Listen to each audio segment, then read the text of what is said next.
Hi, guys. Let's pick up on chapter 23 today. And we met Grayson, an old man that found Maniac in a buffalo pen.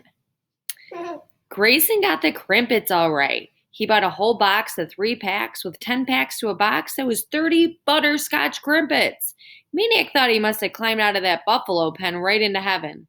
Then Grayson took Maniac home. Home for the old man was a Two Mills YMCA. He lived in a room on the 3rd floor. But he didn't take Maniac up there. He took him downstairs to the locker room. He got him a towel and a cake of soap, told him to take off his rags, and pointed the way to the showers. Maniac stayed in the shower for an hour. He hadn't done this since his last bath with the little ones. He smiled at the thought of them shrieking and splashing. The shower needles stung his scratches, but it was a good welcome back to town stinging. When Maniac finally forced himself from the shower, he found the old man waiting with clothes. Grayson's clothes. I called the U.S. Army and haul them buffalo rags away, he said. They come up with gas masks on, and they used tongs to pick them up and put them in a steel box, and they took the box away to bury it at the bottom of the first mine shaft they come to.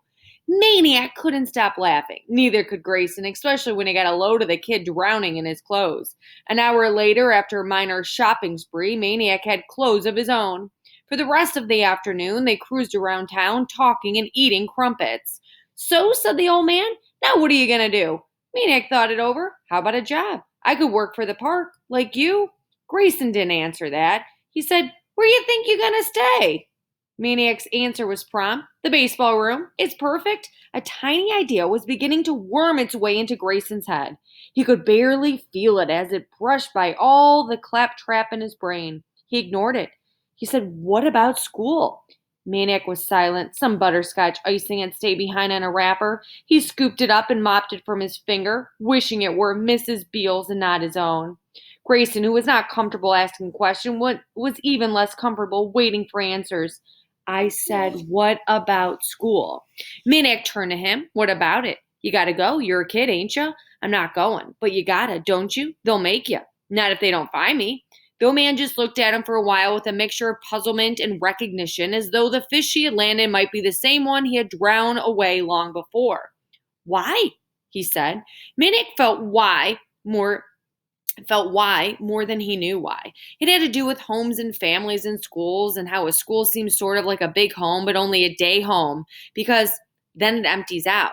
And you can't stay there at night because it's not really a home, and you could never use it as your address, because an address is where you stay at night, where you walk right in the front door without knocking, where everybody talks to each other and uses the same toaster. So all the other kids would be heading from their homes or night homes, each of them, hundreds flocking from school like birds from a tree, scattering across town, each breaking off his or her own place, each knowing exactly where to land.